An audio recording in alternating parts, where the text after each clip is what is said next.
Hello guys, welcome back. This is the second video on this section, double integral over rectangles. So in the previous part one video, we have defined the double integral for rectangles of a continuous function. That in the sense that continuous function is always integrable over a rectangular area um, at this here. And that the integral actually represents the volume of that particular surface on the particular surface between the surface and the XY domain. So the box AB times CD. And in this video, we're going to do some more example so you guys know how to actually do the integration. So we have seen in the previous video, this very naive integral. We can integrate the function f of x equals to xy, which is f of xy equals to xy, which is a continuous function on this rectangular region. And the integral is actually 108. Now let us do some more complicated example. And I would like to mention, as in differentiation, you are assumed to have basic integration skills like um, change of variables, integrating by parts, something like that. So you should know, as if you should know how to differentiate all the functions that you can encounter in calculus. You should also know how to do some of these elementary integrations. And if not, you can reach out to me, or I would suggest that you just simply try exercises from this section, and you can see whether you are familiar with your integration technique or not. So let us start with this integral. This is exercise 24 from this chapter. We're integrating this continuous function, xy, square root of x squared plus y squared dA on the domain a rectangular 1, 0, 1, 0 times 0, 1, 0. So that's a small square, right? Okay, so by Fubini's theorem, the double integral can be computed using this iteratively integral. We can compute the inner integral with respect to x first, and then y. So I would like to emphasize this again. When we are doing the integration with respect to x, y is simply a constant. So you can regard it as a constant. We're doing partial integration.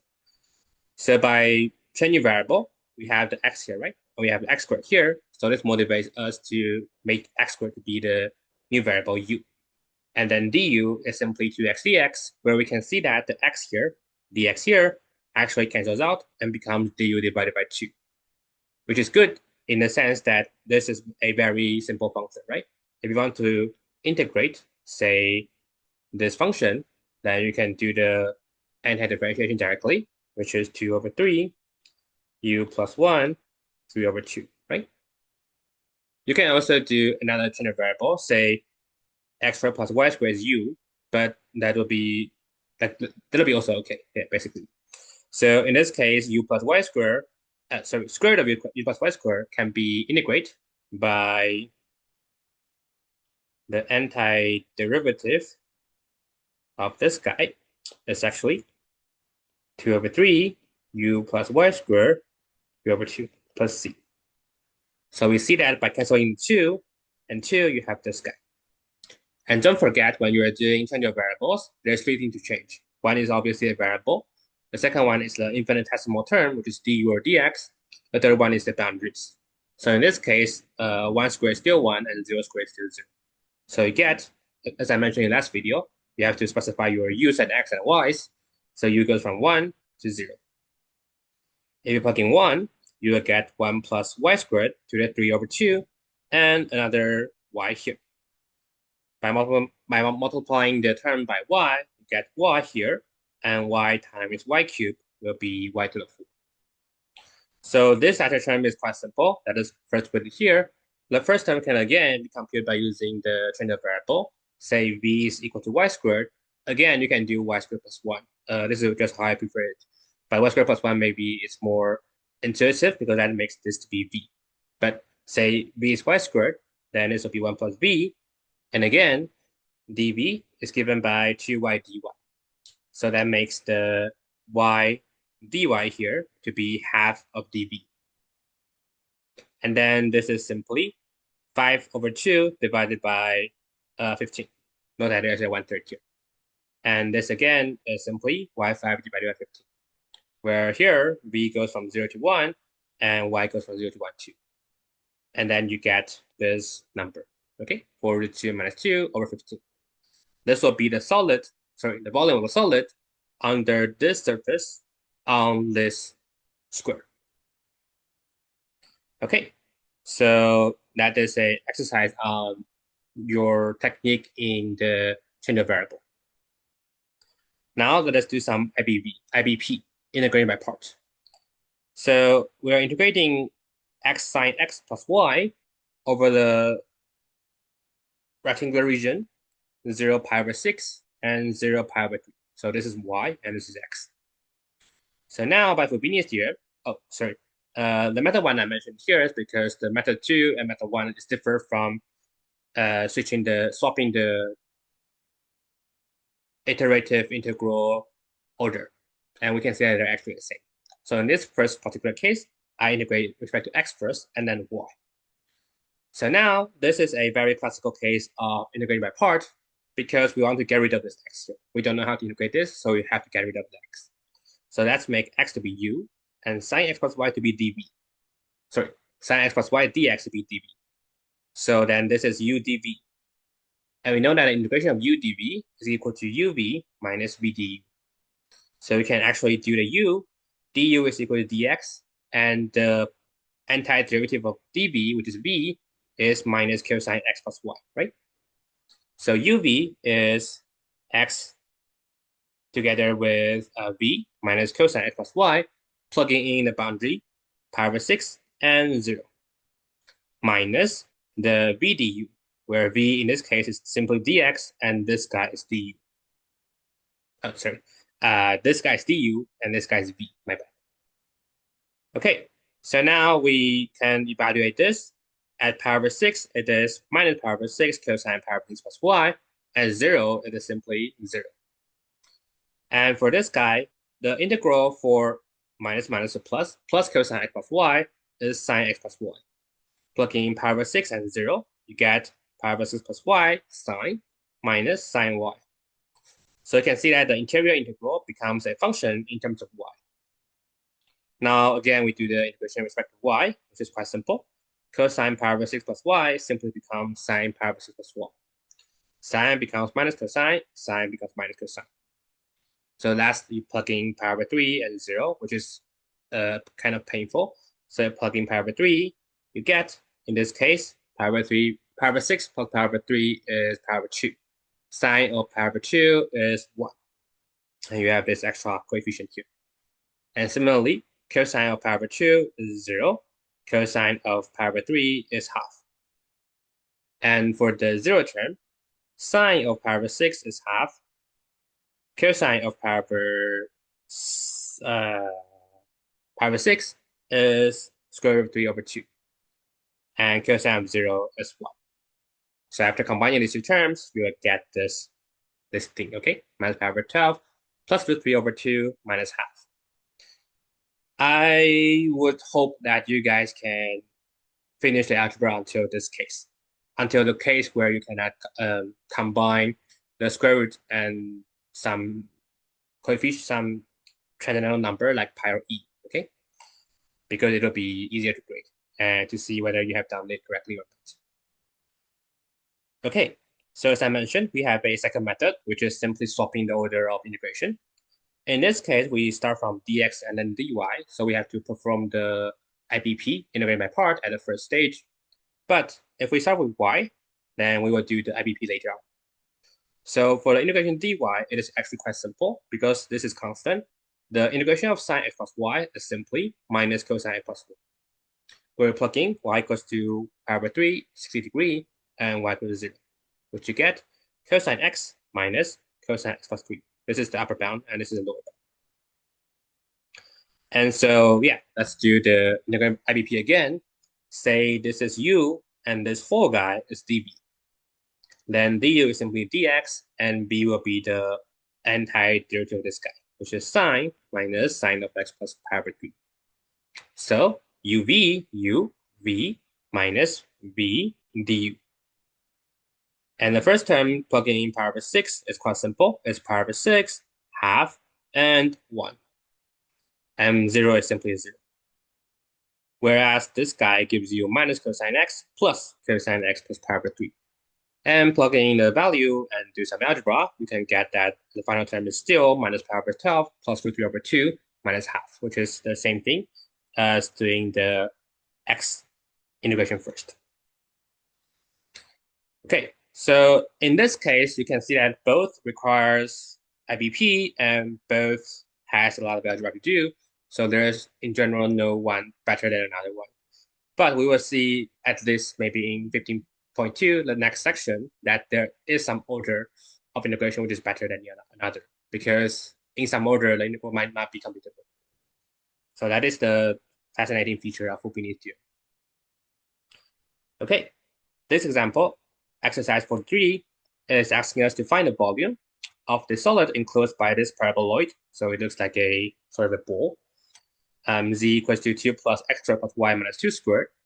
And bounded by the plane, z equals to 1, x1, x minus 1, y equals to 0, and y equals to 4. So this four guys, x equals to plus minus 1, y equals to 0, and 4, is basically four vertical and horizontal planes. Actually, not they are all vertical like this. That bounded a square area over this three-dimensional space. And then instead of the xy plane, now we're considering integration from z equals to 1 all the way to here, the parabola region. So we can sort of determine which guy is higher by direct observation. This is z equals to 1, right? And this guy is always larger than 1. So that parabola is above z equals to 1. We're actually computing this small air, the volume of this solid like that, like this.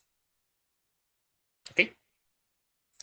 So as what you have done in the one-dimensional calculus, whenever you are calculating this area, you're actually computing the integral over this interval over f minus g, right?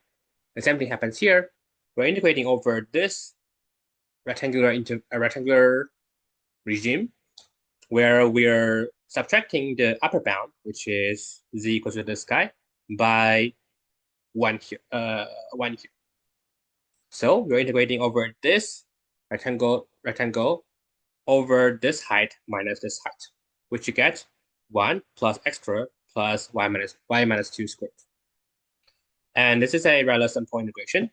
So if we do the iterative integral with respect to x first, you get x cubed by over 3, and this is a constant. So the partial integration will become x times y minus 2 squared. Plugging in 1 and minus 1, you'll get 8 over 3 plus 2 times y minus 2 squared. And then it's a very simple one-dimensional integral. You get 8 over 3 times y plus 3 over 2 times y minus 2 cubed. And after plugging the value, you can get 64 over 3. So this will be the volume of the solid enclosed by these two planes, and also the upper paraboloid and the lower plane. We will be discussing volumes for general solids in three-dimensional space later on for more abstract examples. Okay, so last example I'm going to do in this section is the hysteresis integral. So this integral will not be in our test. It is a kind of a tricky integral, but I want you guys to know the technical insight here because it requires some really nice idea and some technique that you might that might be valuable for your learning on integration theory. So first of all, we want to compute the integral of sine of x divided by x, this function, over the region from 0 to infinity. And technically, before doing the computation, we have to make sure that it is finite, but let us skip the technical stuff and dive into the computation of this integral.